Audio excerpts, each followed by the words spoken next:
ஒரு பீடை மாதமாகவே பார்க்கப்படுகிறது. நம்ம அடைஞ்சிருக்கிற மொஹர்ரம் சஃபர் 1 சரியா, பிறை 1 நம்ம இருக்கிறோம். இது ஒரு பீடை மாதமாக பார்க்கப்படுகிறது.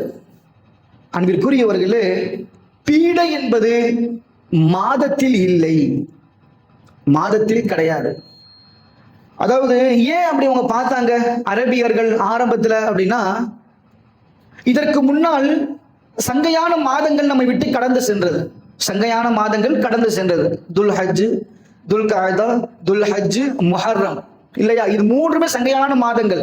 இந்த 3 மாதங்களிலும் போர் நடக்காது, பண்ண மாட்டாங்க. நிம்மதியா சந்தோஷமா வாழ்க்கை அப்படி கடந்துகிட்டே இருக்கும். இந்த மாதங்கள் முடிந்த உடனேயே அவர்களுக்கு மத்தியில் போர் ஆரம்பமாகிவிடும், பதற்றங்கள் ஆரம்பமாகிவிடும். அந்த நேரத்தில் அந்த பெண்கள் சொல்லுவார்கள், போர் ஆரம்பிச்சிருச்சு, இதற்கு அப்புறம் நமக்கு நிம்மதியே இல்லை, பீடை பிடித்த சஃபர் மாதம் நம்மை அடைந்து விட்டது என்று அந்த பெண்கள் புலம்புவார்கள். அப்ப இந்த மாதத்தை அவர்கள் அடையும் போது ஒரு பீடை பிடித்த மாதம் என்று அவர்கள் நினைக்கக்கூடிய கருதக்கூடியவர்களாக இருக்கிறார்கள். அன்பிற்குரியவர்களே, அங்கு ஆரம்பித்து இன்றளவும் நம்முடைய சில மக்களிடத்துல இந்த பழக்கம் இருக்கிறது. இந்த சஃபருடைய மாதத்தை பீடை மாதமாகவே கருதக்கூடிய பார்க்கக்கூடிய சில மனிதர்கள் முக்மின்களாக வாழ்ந்து கொண்டிருக்கிறார்கள். ஆனால் அது ஈமானிற்கு அப்படியே எதிரான ஒரு விஷயம். ஷிர்க் வரைக்கும் நம்மளை கொண்டு போய் சேர்க்கக்கூடிய ஒரு விஷயம். நமக்கு அடைய இருக்கிற அந்த தீமையான விஷயங்களுக்காக நம் காலத்தை குறை சொல்லுவது, நேரங்களை திட்டுவது என்பது அது நம்மை படைத்த இறைவனுக்கே நாம் நோவினை செய்வதை போல, அல்லாஹ்வையே கஷ்டப்படுத்துவதை போல. அல்லாஹு தஆலா இவ்வாறு சொல்லுகின்றான் ஹதீஸுல் குதுஸியிலே, யுதீனி இப்னு ஆதம், ஆதமுடைய மக்கள் என்னை நோவினை செய்கின்றான், என்னை கஷ்டப்படுத்துறான். அல்லாஹ் தஆலா சொல்றான், ஆதமுடைய மக்கள் என்னை கஷ்டப்படுத்துகிறார்கள். எப்படி கஷ்டப்படுத்துறாங்க தெரியுமா? யஸப்புத்தஹர், இந்த காலங்களை அவன் திட்டுகின்றான், காலம் நேரங்களை அவன் திட்டுகின்றான். இந்த கால நேரங்களை புரட்டக்கூடிய, அதை மாற்றி மாற்றி வர வைக்கக்கூடியவன் நானாக இருக்கிறேன், அந்த காலமாக நானாக இருக்கிறேன். அந்த காலத்திலே ஏதாவது தீங்கு அவனுக்கு அடைந்தால் அவன் அந்த காலத்தை திட்டி என்னை அவன் நோவினை செய்கிறான் என்று நபி ஸல்லல்லாஹு அலைஹி வஸல்லம் அவர்கள் சொன்னார்கள். அல்லாஹ் சொன்னதா சொன்னார்கள். அன்பிற்குரியவர்களே, இந்த சஃபருடைய மாதத்தை பற்றி நபி ஸல்லல்லாஹு அலைஹி வஸல்லம் கிட்ட கேட்டாங்க. இந்த சஃபர் மாதம் பீடை மாதம் என்று மக்கள் நினைக்கிறார்களே, யா ரசூலல்லாஹ், இதை பற்றி நீங்கள் என்ன சொல்லுகிறீர்கள் என்று கேட்டப்போ, அப்ப நபி ஸல்லல்லாஹு அலைஹி வஸல்லம் அவங்க சொன்னாங்க, லா சஃபர வலா ஹாமா, சஃபர் மாதம் பீடை மாதம் இல்லை, அது ஒரு கெட்ட சகுனமுடைய ஒரு மாதம் இல்லை என்று நபி ஸல்லல்லாஹு அலைஹி வஸல்லம் அவங்க சொன்னாங்க. மூட பழக்கங்கள் எதுவும் இஸ்லாத்திற்கு சம்பந்தம் இல்லாத ஒரு விஷயங்கள், ஒரு முக்மின் அவன் அறிவுபூர்வமாக மட்டும்தான் அவன் செயல்படுவான் என்று நபி ஸல்லல்லாஹு அலைஹி வஸல்லம் அவங்க சொன்னாங்க. வலா ஹாமா, ஆந்தை சகுனம் என்பதும் இல்லை, வலா அதுவா, தொற்று நோய் என்பதும் இல்லை, வலா தீரா, பறவை சகுனம் என்பதும் இல்லை என்று நபி ஸல்லல்லாஹு அலைஹி வஸல்லம் அவங்க சொன்னாங்க. அப்போ ஒரு சஹாபி கேட்டாங்க, யா ரசூலல்லாஹ், எங்களுடைய ஒட்டக மந்தையிலே நல்லா இருக்கு, ஒட்டகம் நல்லா மேய்து சுறுசுறுப்பா போது வருது, ஆனா திடீர்னு ஒரு சொறி பிடித்த ஒரு ஒட்டகம் எங்களுடைய ஆட்டு மந்தைக்குள் நுழைந்தவுடன் அந்த சொறி சரங்கு மற்ற ஒட்டகங்களுக்கும் அது பரவி விடுகிறது, யா ரசூலல்லாஹ், இது தொற்று நோய் இல்லையா என்று கேட்டார்கள். அப்ப நபி ஸல்லல்லாஹு அலைஹி வஸல்லம் அவங்க சொன்னாங்க, அஃபமன் அஅதல் அவ்வல், அப்ப ஃபர்ஸ்ட் சில வந்த அந்த ஒட்டகத்துக்கு எப்படி சொறி சரங்கு வந்தது என்று கேட்டார்கள். அப்ப இந்த தொற்று நோயால் நீங்க பரவுச்சுன்னு சொல்றீங்களே, அப்ப வந்த அந்த ஒட்டகத்திற்கு தொற்று நோயை கொடுத்தது யார், அது எப்படி உருவாச்சுன்னு கேட்டாங்க நபி ஸல்லல்லாஹு அலைஹி வஸல்லம். இதற்குண்டான ஒற்றை பதில் என்ன அப்படின்னா, அல்லாஹ்வுடைய நாட்டம் அந்த ஒட்டகத்திற்கு சொறி சரங்கு நோய் வந்திருக்கிறது, வேற ஒன்றும் இல்லை. ஒரு முக்மின் எப்படி ஈமான் கொள்ள வேண்டும் என்றால், நாம் அடையக்கூடிய, நம்மை அடைந்து சேரக்கூடிய அந்த தீமையான விஷயங்களாக இருக்கட்டும், நன்மையாக விஷயங்களாக இருக்கட்டும், அது அல்லாஹ்வுடைய நாட்டப்படிதான் நம்மை அடைகிறது என்று நாம் நம்ப வேண்டும். சகுனத்தின் மீதோ நேரத்தின் மீதோ நாம் குறை சொல்வது என்பது ஒரு முக்மினுக்கு அழகல்ல. ஒரு முக்மின் அதை பார்க்கவும் மாட்டான், சகுனம் பார்க்க மாட்டான், நல்ல நேரம் கெட்ட நேரத்தை பார்க்க மாட்டான். காரணம், அது இஸ்லாத்தில் இல்லாத ஒன்று, ஷரியத்திலே இல்லாத ஒன்று. நபி ஸல்லல்லாஹு அலைஹி வஸல்லம் அவங்க சொன்னாங்க, மன் ரத்தத்துஹு த்வைர அன் ஹாஜதிஹி கத் அஷ்ரக, யாரு ஒரு தேவையை தான் செய்யக்கூடிய ஒரு விஷயத்தை சகுனம் பார்த்து தள்ளி போடுகிறாரோ, நேரம் சரியில்லை நாளைக்கு பார்த்துக்கலாம் அப்படின்னு சொல்லி தான் செய்யக்கூடிய ஒரு வேலையை தள்ளி போடுகிறாரோ, அடுத்து தள்ளி போடுறாரோ, அவரு ஷிர்க் வைத்து விட்டார் என்று நபி ஸல்லல்லாஹு அலைஹி வஸல்லம் அவங்க சொன்னாங்க. ஷிர்க் வச்சுட்டார் அவரு, அல்லாஹ்வின் மீது நம்பிக்கை இல்ல, அவர் ஷிர்க் வச்சுட்டார் என்று நபி ஸல்லல்லாஹு அலைஹி வஸல்லம் அவங்க சொன்னாங்க. அன்பிற்குரியவர்களே, இப்படி சகுனம் பார்த்து நேரங்களை தள்ளி போடுவது, செயல்களை தள்ளி போடுவது, நல்ல காரியங்களை தள்ளி போடுவது என்பது இன்றைக்கு சில முஸ்லிம்களிடத்தில் அது இருக்கிறது, நம்மால் பார்க்க முடிகிறது. ஆனால் இது நம்முடைய ஈமானுக்கு மிகப்பெரிய ஒரு ஆபத்தான ஒரு விஷயம், மிகவும் ஆபத்தான ஒரு விஷயம்.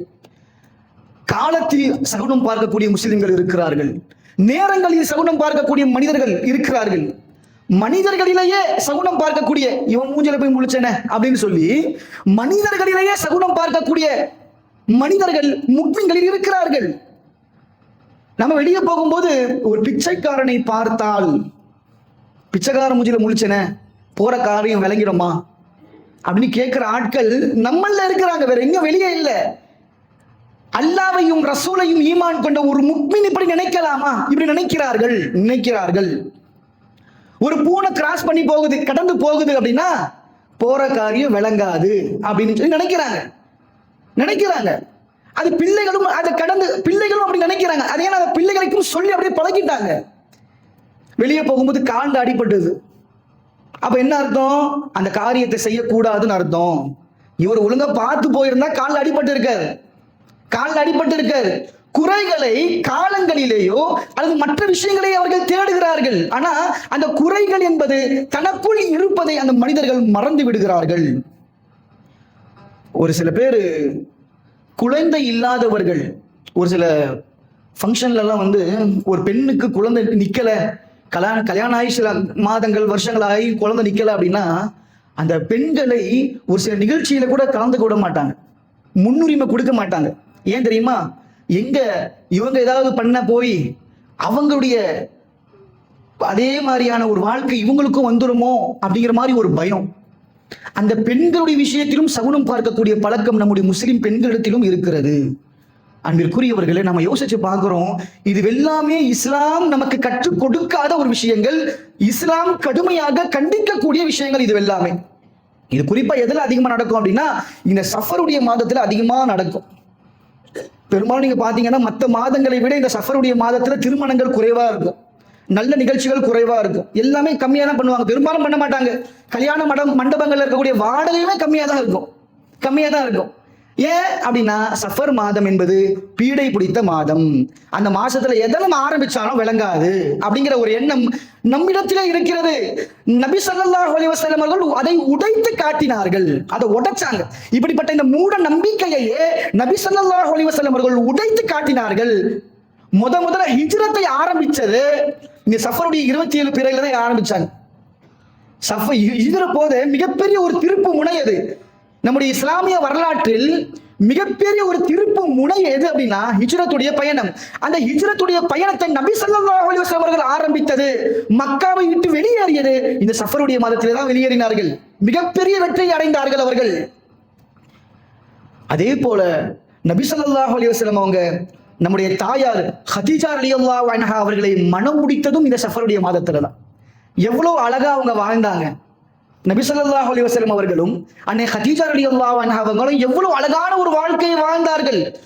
ஒரு அன்பு நிறைந்த விட்டு கொடுத்து எவ்வளவு அழகான ஒரு வாழ்க்கையை அவர்கள் வாழ்ந்தார்கள். இன்றளவும் திருமண தம்பதிகளுக்கு நாம் எடுத்து சொல்லும் அளவிற்கு ஒரு அழகிய ஒரு வாழ்க்கையை வாழ்ந்தார்களே. அப்பேற்பட்ட அந்த திருமணம் நடந்தது சஃபருடைய மாதத்திலே தான். நாம் ஏன் சஃபருடைய மாதத்தில் திருமணம் வைக்கிறது இல்லை? நம்ம யோசிச்சு பார்க்கணும். ஏன்னா நம்ம ஆட்களுக்கு இதை தாண்டி அவர்கள் சகுனத்தை பார்க்கிறார்கள். ஐயாமுல் ஜாஹிலியாவுல எந்த பழக்கங்கள் இருந்ததோ அதே பழக்கங்கள் நம்முடைய முஸ்லிம்களிடத்திலே இருக்கிறது. சரி, தானிக்கா முடிச்சாங்க. தன்னுடைய மகள் ஃபாத்திமா ரலியல்லாஹு அன்ஹா அவர்களுக்கும் இதே சஃபருடைய மாதத்திலே தான் நபி ஸல்லல்லாஹு அலைஹி வஸல்லம் அவங்க நிக்கா முடிச்சாங்க. அன்பிற்குரியவர்களே, இப்படி நிறைய விதமான நற்காரியங்களை நபி ஸல்லல்லாஹு அலைஹி வஸல்லம் அவங்க இந்த சஃபருடைய மாதத்தில் அவங்க செஞ்சிருக்கிறாங்க. ஹைபருடைய மிகப்பெரிய ஒரு வெற்றியை அல்லாஹ் தஆலா கொடுத்தது இந்த சஃபருடைய இந்த மாதத்திலே தான். மிகப்பெரிய ஒரு கனிமத்துடைய பொருட்கள் கிடைத்தது இந்த சஃபருடைய மாதத்திலே தான். பல நற்காரியங்களை நபி ஸல்லல்லாஹு அலைஹி வஸல்லம் அவங்க துவங்கி வைத்து ஆரம்பிச்சு அதுல வெற்றியை கண்டார்கள் நபி ஸல்லல்லாஹு அலைஹி வஸல்லம் அவர்கள். காரணம், இந்த மூட பழக்கங்கள், பீடை என்று நினைக்கக்கூடிய இந்த விஷயம் மார்க்கத்தில் இல்லாத ஒரு விஷயம். அனைத்தும் அல்லாஹ்வுடைய நாட்டப்படிதான் நடக்கிறது என்று ஒரு முஸ்லிமுடைய உள்ளத்தில் ஆழமாக பதிய வைக்க வேண்டும் என்று நபி ஸல்லல்லாஹு அலைஹி வஸல்லம் அவங்க நிறைய விதமான நற்காரியங்களை செய்து அந்த மூட பழக்கத்தையே நபி ஸல்லல்லாஹு அலைஹி வஸல்லம் அவங்க உடைச்சாங்க. அன்பிற்குரியவர்களே, மூட பழக்கம் என்பது ஒரு முக்மிடத்திலே இருக்கக்கூடாத ஒரு விஷயம். நம்முடைய வாழ்க்கையில் அனைத்து செயல்களும் அது அல்லாஹ்வுடைய நாட்டப்படிதான் நடக்கிறது என்று நாம் ஈமான் கொள்ள வேண்டும். ஒரு மன்னர் இருந்தார். அந்த மன்னர் வேட்டைக்கு போயிருக்காரு. பொதுவாகவே மன்னர்கள் வேட்டைக்கு போவது யதார்த்தமான ஒரு விஷயம்தான். இப்படி வேட்டைக்கு அவர்கள் போகும்போது எந்த விலங்கையும் ஒரு வேட்டையாடவே இல்லை. ஒரு மன்னர் வேட்டைக்கு போய் எந்த ஒரு விலங்கையும் வேட்டையாடாம ரிட்டர்ன் வந்தார் அப்படின்னா அது கொஞ்சம் கௌரவ குறைச்சல். ஆனா கிடைக்கல, வந்துட்டார். நேரம் ஆயிடுச்சு, வந்துட்டார். யோசிச்சு பாக்குறாரு, ஏன் நமக்கு எந்த விலங்குமே கிடைக்கல அப்படின்னு யோசிக்கிறாரு. அவர் டக்குன்னு ஒரு பாயிண்ட் கிளிக் ஆகுது. என்னன்னா, நம்ம காலையில வெளியே வரும்போது ஒருத்தவங்க மூஞ்சில முழிச்சோம், அதுக்கு இவன் தான் காரணம். நமக்கு எந்த விதமான வேட்டை பிராணியும் கிடைக்காம போனதுக்கு இவன் மூஞ்சில முழிச்சார், இதுதான் காரணம். தூக்கிட்டு வாங்க அவனு சொல்லி ஆர்டர் போடுறான். பாவம், அந்த ஏழை மனிதனை தூக்கி கொண்டு அரண்மனைக்கு வந்தாங்க. அவங்க சொன்னாங்க உடனே, என்னுடைய கௌரவத்திற்கு மிகப்பெரிய ஒரு பங்கத்தை ஏற்படுத்திய மனிதன் இவனுக்கு தூக்கு தண்டனை கொடுங்கன்னு சொல்லி அரசு சொல்லிட்டான். இவருக்கு ஒண்ணுமே புரியல. இவர் கேட்கிறாரு, மன்னா என்ன ஆச்சு, ஏன் எனக்கு தூக்கு தண்டனைன்னு கேட்கிறாரு. அப்ப அந்த மன்னன் சொன்னான், நான் காலையில வெளியே போகும்போது மூஞ்சுதான் முழிச்சேன். எனக்கு எந்த விதமான வேட்டை பிராணி கிடைக்கல. என்னுடைய கௌரவத்துக்கு மிகப்பெரிய ஒரு பங்கம் விளைத்து விட்டாய், அதற்கு காரணம் ஓ மூஞ்சில முழிச்சதுதான் அப்படின்னு சொல்லி அந்த மன்னர் சொன்னார். அதுக்கு அந்த ஏழை மனிதன் சொன்னாரு, சரிதான், நீங்க ஏன் மூஞ்சில முழிச்சீங்க, உங்களுக்கு வேட்டை பிராணி கிடைக்கல. அதே மாதிரிதான் நான் காலையில உங்க மூஞ்சில முழிச்ச எனக்கு தூக்கு தண்டனை. அப்ப யாரிடத்தில் அதிகமான சகுனம் இருக்கிறது? உங்களை பார்த்ததுனால எனக்கு மௌத்து, என்ன பார்த்ததுனால உங்களுக்கு ஒரு பெரிய விஷயம் இல்லையே. அப்ப என்னை விட அதிகமான சகுனம் நிறைந்த ஒரு கெட்ட குணங்களை, செயல்பாடுகளை உருவாக்கக்கூடிய ஆள நீங்க தானே இருக்கீங்கன்னு சொல்லி அவர் கேட்ட உடனேயே அந்த மன்னருடைய மனம் மாறுகிறது, கொஞ்சம் அறிவு வருது. இப்ப நாம யோசிக்கக்கூடிய ஒரு விஷயம் என்ன அப்படின்னா, நம்ம யோசிச்சு பாருங்க, மனிதர்கள் அவர்களுக்கு அடைய இருக்கிற எந்த ஒரு விஷயத்தையும் பிற விஷயங்களின் மீது, பிற பொருட்களின் மீது, நேரங்களின் மீது, மனிதர்களின் மீது போட்டு ஒரு மூட பழக்கத்தை உருவாக்குவது என்பது அறிவுக்கு அப்பாற்பட்ட ஒரு விஷயம். ஒரு முக்மீன் அறிவுக்கு அப்பாற்பட்ட விஷயங்களை அவன் செய்ய மாட்டான், நினைக்க மாட்டான். ஒரு முக்மீன் அவன் எப்பொழுதும் அறிவாளியாகத்தான் அவன் இருப்பான் என்று நபி ஸல்லல்லாஹு அலைஹி வஸல்லம் அவர்கள் சொல்லி இருக்கிறார்கள். அன்பிற்குரியவர்களே, அல்லாஹ் தஆலா குர்ஆனில் சொல்றான், மா அஸாபக மின் ஹஸனத்தின் ஃபமினல்லாஹ். ஒரு மனிதனுக்கு ஒரு விஷயம் அடைகிறது என்றால், நல்ல விஷயம் அடைகிறது என்றால் அது அல்லாஹ்விடம் இருந்து தான் அடைகிறது. ஒமா அஸாபக மின் ஸய்யிஅத்தின். ஒரு மனிதனுக்கு கெட்ட விஷயம் வந்து அடையுது அப்படின்னா ஃபமின் நஃப்ஸி, அது நம்ம கிட்ட இருந்து தான் வருது. நம்முடைய செயல்பாடுகளின் மூலியமாகத்தான் அது வருகிறது. நேரங்களில் நல்ல நேரம் கெட்ட நேரம் இல்லை. அந்த நேரத்தில் நாம் நடக்குகின்ற, நாம் செய்கின்ற அந்த செயல்களை வைத்துத்தான் அது நல்லதாக கெட்டதாக மாறுகிறது. சஹாபாக்கள் இருந்தாங்க, ரசூலுல்லாஹ்வோடு வாழ்ந்தாங்க இல்லையா? இது என்ன காலம்? மிகவும் அழகிய ஒரு பொற்காலம். சஹாபாக்கள் நபி ஸல்லல்லாஹு அலைஹி வஸல்லம் அவங்களை பார்த்தாங்க, கூடவே இருந்தாங்க இல்லையா? இது அழகான ஒரு காலம், பொற்காலம். அதே சஹாபாக்கள் ரசூலுல்லாஹ் வருவதற்கு முன்னால், இஸ்லாத்திற்கு முன்னால் இருந்தார்கள். அது என்ன காலம் தெரியுமா? ஜாஹிலியா காலம், மடமை காலம் என்று சொல்லுவார்கள். ஒரே சஹாபாக்கள் தான் இஸ்லாத்திற்கு பின் அவர்களுடைய வாழ்க்கை மிகவும் அழகாக இருந்தது. அதனால் அது ஒரு அழகிய பொற்காலம். ஆனால் இஸ்லாத்திற்கு முன் இவருடைய காலம் மிக மோசமாக இருந்தது. அதனால் அவருடைய காலம் மடமை காலம், அறியாமை காலம் என்று வரலாற்று ஆசிரியர்கள் எழுதுகிறார்கள். ஒரு காலம் அது அறியாமை காலமாக அல்லது பொற்காலமாக மாறுவது என்பது நாம் வாழக்கூடிய வாழ்க்கையை வைத்துதானே தவிர, நம்முடைய செயல்பாடுகளை வைத்துதானே தவிர, நேரங்களை கவனித்து அல்ல. அதற்குரியவர்களே, நாம் யோசிச்சு பார்க்கணும். நாம் நம்முடைய வாழ்க்கையில் நம்மை அடைய இருக்கிற எல்லா செயல்களும் அது அல்லாஹ்வுடைய நாட்டத்தை தவிர நம்ம எதுவுமே அடைஞ்சிடாது.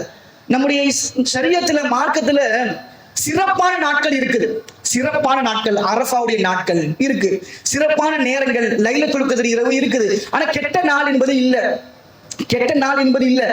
எப்பொழுது ஒருவருக்கு கெட்ட நாளாக மாறும்?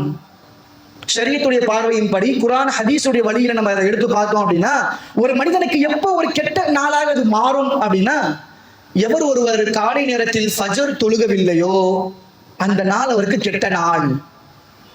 யார் ஃபஜர் தொழுதுட்டாரோ நபி ஸல்லல்லாஹு அலைஹி வஸல்லம் சொன்னாங்க, ஃபீ திம்மத்தில்லாஹ், அவர் அல்லாஹ்வுடைய பொறுப்புல வந்துருவாரு, அல்லாஹ்வுடைய பொறுப்புல வந்துருவாரு. யார் ஃபஜர் தொழுகவில்லையோ, ஃபஜர் தொழுகவில்லையோ அந்த நாளில் அவர்களுக்கு ஏற்படுகின்ற செயலுக்கும் அல்லாஹ்விற்கும் எந்த சம்பந்தமும் இல்லை. அந்த ஃபஜர் தொழுவாத அந்த நாளில் ஏதாவது ஒரு தீமை உன்னை அடைந்து நீ அல்லாஹ்வின் மீது பழி போட்டால் அந்த தீமைக்கும் அல்லாஹ்விற்கும் எந்த விதமான சம்பந்தமும் இல்லை. அன்பிற்குரியவர்களே, ஃபஜர் தொழுகை என்பது மிக முக்கியமான ஒரு தொழுகை. அந்த தொழுகையை நம்ம மிஸ் பண்ணிட்டோம் அப்படின்னா அவர் அல்லாஹ்வுடைய பொறுப்பை விட்டு வெளியே போயிடுறாரு. அந்த நாள் மிகவும் ஒரு தீமையான ஒரு நாளாக இருக்கிறது. அபு தர்தா அப்படிங்கிற ஒரு சஹாபி இருந்தாங்க, ரலியல்லாஹு அன்ஹு. அவங்க ஒரு இடத்துல நின்று கொண்டு இருந்தார்கள். அப்போ ஒரு சஹாபி ஓடோடி வந்து, உங்களுடைய வீடு தீப்பற்றி எரிகிறது என்று சொன்னார்கள். தீப்பற்றி எரிகிறது. நம்ம இந்த விஷயத்தை நம்ம கிட்ட எப்படி இருக்கும், நமக்கு பதறி போயிடுவோம், ஓடுவோம். அப்ப அவங்க சொல்றாங்க, நிச்சயமாக என்னுடைய வீடு எரியாது என்று சொன்னார்கள். அதற்கு வாய்ப்பே இல்லைன்னு ஸ்ட்ராங்கா பேசுறாங்க. இன்னொரு சஹாபியும் ஓடோடி வந்து சொன்னார், உங்களுடைய வீடு தீப்பற்றி எரிகிறது என்று சொன்னார். நிச்சயமாக சொல்கின்றேன், என்னுடைய வீடு தீப்பற்றி எரியாது என்று சொன்னார்கள். மூன்றாவது மனிதர் ஓடோடி வந்து சொன்னார், உங்களுடைய வீடு தீப்பற்றி எரிகிறது என்று சொன்னார். அதற்கும் அபு தர்தா ரலியல்லாஹு அன்ஹு அவங்க சொன்னாங்க, என்னுடைய வீடு நிச்சயமாக தீப்பற்றி எரியாது என்று சொன்னார். நாலாவது ஒரு மனிதர் ஓடோடி வந்து சொன்னார், உங்களுடைய பகுதிகளில் தீ பரவியது, ஆனால் உங்களுடைய வீடை அது அடையவில்லை, உங்களுடைய வீடு பாதுகாப்பாகத்தான் இருக்கிறது என்று சொன்னார். அப்ப சில சஹாபாக்கள் கேட்டாங்க, நீங்க எப்படி அவ்வளவு உறுதியா சொன்னீங்க? நீங்க என்னுடைய வீடு தீப்பற்றவில்லை என்று பார்க்காமலேயே போகாமலேயே நீங்க எப்படி உங்களால சொல்ல முடியுது? அந்த நம்பிக்கையை உங்களுக்கு கொடுத்தது யார் என்று சஹாபாக்கள் கேட்டார்கள். அப்ப அபூ தர்தா ரலியல்லாஹு சொன்னாங்க, என் பெருமானார் ஸல்லல்லாஹு அலைஹி வஸல்லம் அவங்க ஒரு ஹதீஸ சொன்னாங்க, யாரு ஃபஜர் தொழுது விட்டு இஷ்ராக்குடைய நேரம் வரை திக்ர் செஞ்சு பிறகு இஷ்ராக் 2 ரக்காத் தொழுது பிறகு அல்லாஹும்ம அன்த ரப்பி லா இலாஹ இல்லா அன்த அலைக தவக்கல்து அன்த ரப்புல் அர்ஷில் அலீம் என்கின்ற இந்த நீண்ட ஒரு துஆவை ஓதுகிறாரோ அன்றைய நாள் முழுவதும் அவருக்கு எந்த விதமான நஷ்டமும் ஏற்படாது, எந்த விதமான பாதிப்பும் ஏற்படாது. நான் ஃபஜர் தொழுதேன், பிறகு இஷ்ராக்குடைய நேரம் முறை தஸ்பீஹ் செய்தேன், பிறகு இஷ்ராக் தொழுதேன், இந்த துஆவையும் ஓதினேன். நபி ஸல்லல்லாஹு அலைஹி வஸல்லம் அவர்கள் சொல்லிய பிறகு எனக்கு எப்படி என்னுடைய வாழ்க்கையில் இந்த நாளில் நஷ்டம் ஏற்படும், எனக்கு எப்படி இந்த நாளில் எனக்கு ஒரு பாதிப்பு ஏற்படும்? நிச்சயமாக சொல்லுகின்றேன், எனக்கு அந்த தீமை வந்து அடையாது என்று அவர் சொன்னார். அதே போல வந்து அடையல. அவங்க எந்த அளவுக்கு நபி ஸல்லல்லாஹு அலைஹி வஸல்லம் சொன்ன அந்த விஷயத்தின் மீது ஈமான் கொண்டிருந்தார்கள் என்பதை நாம் கவனிக்க வேண்டும். அன்பிற்குரியவர்களே, ஒரு மனிதனுடைய செயல்பாடுகளை வைத்துத்தான் அது நல்லது கெட்டதாக மாறுகிறது என்பதை நாம் முதலில் உணர வேண்டும். நபி ஸல்லல்லாஹு அலைஹி வஸல்லம் அவங்க மக்களுடைய நிலைமைகளை மாற்றணும். இப்படி ஐயாமுல் ஜாஹிலியாவுல கொஞ்சம் கூட அறிவுக்கு சம்பந்தம் இல்லாத பல்வேறு விஷயங்களை செய்து கொண்டிருந்த அந்த மனிதர்களை நபி ஸல்லல்லாஹு அலைஹி வஸல்லம் அவர்கள் மாற்றுவதற்கு பல முயற்சிகளை செய்தார்கள், பல முயற்சிகளை செஞ்சாங்க. அதுல நம்ம முதல்ல சொன்ன மாதிரி அந்த மூட பழக்கங்களை போக்குவதற்காக நபி ஸல்லல்லாஹு அலைஹி வஸல்லம் அவங்க அந்த மாதிரியான நாட்களில் தாங்களே நற்காரியங்களை அவர்கள் செய்வார்கள், செஞ்சு காமிப்பாங்க. உதாரணமா நம்ம சொன்ன ஆரம்பத்துல அதே மாதிரி ஷவ்வால் இந்த மாதத்தையும் பீடை மாதமாக அவர்கள் நினைச்சிருந்தாங்க. ஷவ்வால் மாதத்தை நபி ஸல்லல்லாஹு அலைஹி வஸல்லம் அவங்க இந்த ஷவ்வால் மாதத்துல தான் அண்ணா ஆயிஷா ரலியல்லாஹு அன்ஹா அவங்களுக்கு திருமணம் முடிச்சாங்க. ஆயிஷா ரலியல்லாஹு சொல்லுவாங்க, ஷவ்வாலை பீடை மாதமாக நினைக்கிறார்கள், நான் நபி ஸல்லல்லாஹு அலைஹி வஸல்லம் அவர்களை ஷவ்வால் மாதத்திலே நான் திருமணம் செய்தேன், என்னை விட பாக்கியமான பெண் இந்த உலகத்தில் வேற யார் இருக்க முடியும் என்று கேட்டார்கள். அப்ப நபி ஸல்லல்லாஹு அலைஹி வஸல்லம் அந்த மனோநிலையை மாற்றுவதற்காக பல முயற்சிகளை செய்திருக்கிறார்கள். அதே நேரத்துல அல்லாஹ்வினுடைய வல்லமைகளை பற்றி நபி ஸல்லல்லாஹு அலைஹி வஸல்லம் அவர்கள் நேரம் கிடைக்கும் போதெல்லாம் சஹாபாக்களுக்கு சொல்லிக்கொண்டே இருப்பார்கள். சொல்லிக்கொண்டே இருப்பார்கள். ஹுதைபியா அந்த நாள்ல ஃபஜர் நேரம் முடிகிறது. முடிந்தவுடன் மழை பெய்கிறது. அப்ப சில சஹாபாக்கள் சொன்னாங்க, அப்பதான் அவங்க புதுசா இஸ்லாத்துக்குள்ள வந்த சில சஹாபாக்கள். அப்ப அவங்க சொல்றாங்க, நட்சத்திரம் விலகியது, மேகம் வந்தது, நட்சத்திரம் விலகியதால் தான் மழை பெய்தது என்று சில பேர் சொன்னாங்க. சில சஹாபாக்கள் சொன்னாங்க, இல்ல, அல்லாஹ்வுடைய ரஹ்மத், அல்லாஹ்வுடைய நாட்டம் மழை பொழிகிறது என்று சொன்னார்கள். அப்போ நபி ஸல்லல்லாஹு அலைஹி வஸல்லம் அவங்க சொன்னாங்க, சிலர் நட்சத்திரத்தின் மீது ஈமான் வைத்திருக்கிறார்கள், சிலர் அல்லாஹ்வின் மீது ஈமான் வைத்திருக்கிறார்கள் என்று நபி ஸல்லல்லாஹு அலைஹி வஸல்லம் அவங்க சொன்னாங்க. பிறகு சொன்னார்கள், இந்த மழையை பொழிய வைப்பவன் அல்லாஹ் என்று நபி ஸல்லல்லாஹு அலைஹி வஸல்லம் அவங்க சொன்னாங்க. அன்பிற்குரியவர்களே, ஒரு மனிதர்கள் அவர்கள் வழி தவறி சிந்திக்கும் பொழுது, அல்லாஹ் அல்லாத மற்ற விஷயங்களின் மீது அவர்கள் நம்பிக்கை கொள்ளும் போது, நபி ஸல்லல்லாஹு அலைஹி வஸல்லம் அவங்க அந்த இடத்தில் அல்லாஹ்வுடைய வல்லமையை அவர்கள் பேசுகிறார்கள், சொல்லுகிறார்கள். அன்பிற்குரியவர்களே, நம்ம யோசிச்சு பார்க்கிறோம். இப்னு அப்பாஸ் ரலியல்லாஹு அன்ஹு சிறு புள்ள, அவங்க கிட்ட நபி ஸல்லல்லாஹு அலைஹி வஸல்லம் என்ன சொன்னாங்க தெரியுமா? என் அருமை குழந்தையே, இந்த ஒட்டுமொத்த மனிதர்களும் சமுதாயமும் சேர்ந்து உனக்கு ஒரு நன்மையான விஷயம் செய்வதற்காக ஒன்று சேருகிறார்கள். அப்படி ஒன்று சேர்ந்தாலும் அல்லாஹ் நாடியதை தவிர வேற எதுவுமே அவர்களால் செய்ய முடியாது. இந்த ஒட்டுமொத்த சமுதாயமும் ஒன்று சேர்ந்து உனக்கு ஒரு தீங்கை விளைவிக்க ஒன்று சேருகிறார்கள். அல்லாஹ் நாடியதை தவிர அவர்களால் எந்த தீங்கையும் உனக்கு செய்ய முடியாது. ஏன் தெரியுமா? ருஃபியத் அக்லாம், விதிகளை எழுதக்கூடிய பேனா அது உயர்த்தப்பட்டு விட்டது. அது உயர்த்தப்பட்டு விட்டது. ஒரு மனிதன் பிறந்ததிலிருந்து மௌத்தாகும் வரை அவன் எதை அடைவான், எதை அடைய மாட்டான், அவனுடைய ரிஸ்க் எல்லாமே எழுதப்பட்டு விட்டது. எல்லாமே எழுதப்பட்டு விட்டது. அல்லாஹ் எதை எழுதி இருக்கிறானோ அதுதான் நம்மை அடையும். அதுதான் நம்மளை அடையும். கொஞ்சம் யோசிச்சு பாருங்க. நாம் மனிதர்களாக பிறக்க வேண்டும் என்று நாம் நினைத்தோமா? மனிதர்களில் ஆணாக நாம் பிறக்க வேண்டும் என்று நாம் நினைத்தோமா? இந்த கலர்ல, இந்த நிறத்தில் நான் பிறக்க வேண்டும் என்று நாம் நினைத்தோமா? குள்ளமாக உயரமாக பிறக்க வேண்டும் என்று நாம் நினைத்தோமா? நம்முடைய வாழ்க்கையில் பல செயல்பாடுகள் தினம் தினம் நம்மை அடைந்து கொண்டே இருக்கிறது. அது அனைத்தும் அல்லாஹ்வுடைய நாட்டத்தின்படிதான் நம்மை அடைந்து கொண்டு இருக்கிறது என்பதை நாம் ஆழமாக நம்ப வேண்டும். அல்லாஹ்வுடைய ஒரு பழக்கம் இருக்கு. அல்லாஹ் சொன்னதாக நபி ஸல்லல்லாஹு அலைஹி வஸல்லம் சொன்னாங்க. அல்லாஹ்வுக்கு ஒரு பழக்கம் இருக்கு. என்ன பழக்கம் தெரியுமா? ஆனா ஒன்னி அப்தி பி, அல்லாஹ் தஆலா சொல்றான், என்னுடைய அடியான் என்னை பற்றி என்ன நினைக்கிறானோ அதன்படிதான் அவனிடத்தில் நான் நடந்து கொள்வேன். ஒவ்வொரு இடத்திலும் அல்லாஹ்வுடைய செயல்பாடுகள், அல்லாஹ் நம்மிடத்தில் நடந்து கொள்ளக்கூடிய முறைகள் இருக்கிறது. அந்த முறையை நாம எப்படி அல்லாஹ் நினைச்சிருக்கோம்? அல்லாஹ் முதல் நாம எப்படி நினைச்சிருக்கோம்? அல்லாஹ் எனக்கு நல்லதுதான் செய்வான்னு சொல்லி நம்ம நினைச்சோம் அப்படின்னா நிச்சயமாக அல்லாஹ் நமக்கு நன்மையை தான் செய்வான். இல்ல, நேரம் சரியில்லை, ஆஹா இந்த நேரத்தை செஞ்சிட்டோமே, ஒழுங்கா முடியுமான்னு தெரியல நம்ம நினைச்சோம் அப்படின்னா அது விளங்கவே விளங்காது. அல்லாஹ்வை நாம் எப்படி நினைக்கின்றோமோ, என்னோடு என் அல்லாஹ் நல்ல முறையில் நடந்து கொள்ள வேண்டும் என்று நாம் நினைத்தால் நம்முடைய அல்லாஹ் நம்மிடம் நல்ல முறையில் நடந்து கொள்வான். அதாவது அல்லாஹ்வே சொல்றான், இது அல்லாஹ்வுடைய ஒரு பழக்கமாக இருக்கிறது. என் அடியான் என்னை பற்றி என்ன நினைக்கிறானோ அதன்படிதான் அவனிடத்தில் நான் நடந்து கொள்வேன். இது அல்லாஹ்வே சொல்றான். அதான் இதற்குரியவர்களே, நாம் நம்முடைய வாழ்க்கையில எந்த விதமான மூட பழக்கத்திற்கும் ஆளாகாமல், சகுனம் பார்க்காமல், முழுக்க முழுக்க அல்லாஹ்வின் மீது ஈமான் வைத்தவர்களாக நாம் வாழ வேண்டும். அல்லாஹ்வின் மீது ஈமான் வைத்தவர்களாக நாம் வாழ வேண்டும். நாம் அல்லாஹ்வை எப்படி நினைக்கின்றோமோ அல்லாஹ் அப்படி நம்மை வாழ வைக்கின்றான். அன்பிற்குரியவர்களே, கியாமத்து நாள்ல இந்த உம்மத்து முஹம்மதியாவுல கேள்வி கணக்கே இல்லாம சொர்க்கத்துல போகக்கூடிய மனிதர்கள் இருக்கிறார்கள். அவங்களுக்கு கேள்வி கணக்கே கிடையாது. டைரக்டா சொர்க்கம். எந்த அளவுக்குன்னா இந்த சிராத்துல் முஸ்தகீம் பாலம் இதெல்லாம் நம்ம சொல்றோம் இல்லையா, இது எதுவுமே கிடையாது. டைரக்டா சொர்க்கத்துக்குள்ள அவங்க நுழைஞ்சிடலாம். இப்படிப்பட்ட ஒரு கேட்டகரி, ஒரு கூட்டம் கியாமத்து நாள்ல இருக்கிறாங்க. அப்போ சஹாபாக்கள் கேட்டாங்க, யா ரசூலுல்லாஹ், இவங்க யாரு? இப்படிப்பட்ட ஒரு அந்தஸ்து கேள்வி கணக்கே இல்லையா, இவங்க யாருன்னு சொல்லி கேட்கறாங்க. அவ்வளவு ஆர்வமா அவங்க கேட்கறாங்க. இல்லையா, நம்மளும் அவங்க இருக்கணும்ல.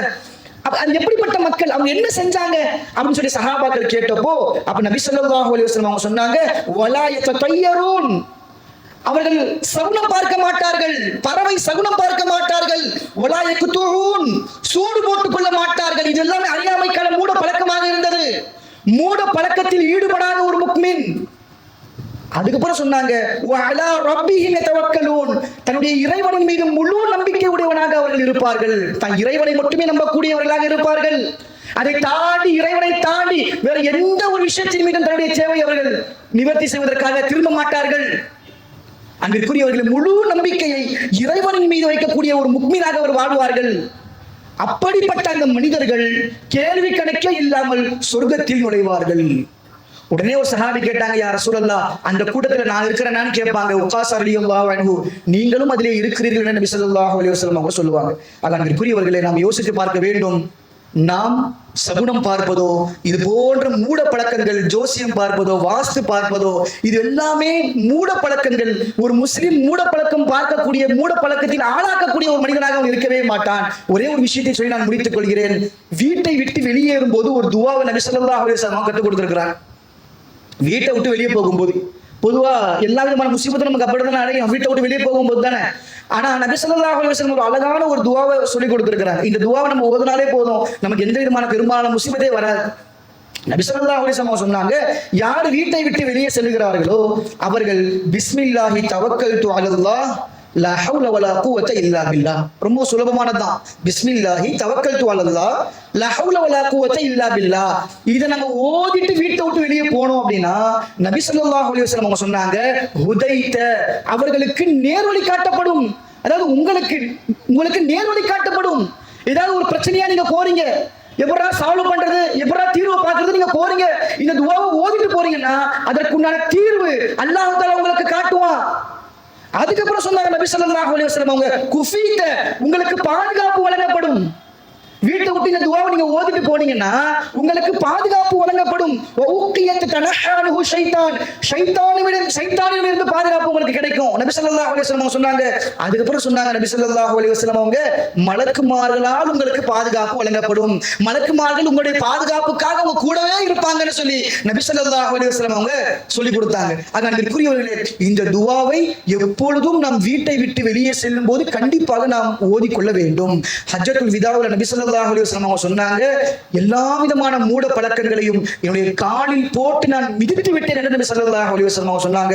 அன்பிற்குரியவர்களே, ஒரு முக்மீனாக, முஸ்லிமாக நாம் வாழ்ந்து கொண்டிருக்கின்றோம். எந்த விதமான மூட பழக்கத்திற்கும் நாம் ஆளாகாமல் முழுக்க முழுக்க இறைவனை சார்ந்து ஈமான் வைக்கக்கூடிய ஒரு நல்ல ஒரு முக்மீன்களாக வல்ல இறைவன் நம் அனைவரையும் வாழ வைப்பானாக. வஆகிரு தஅவானா அல்ஹம்துலில்லாஹி ரப்பில் ஆலமீன்.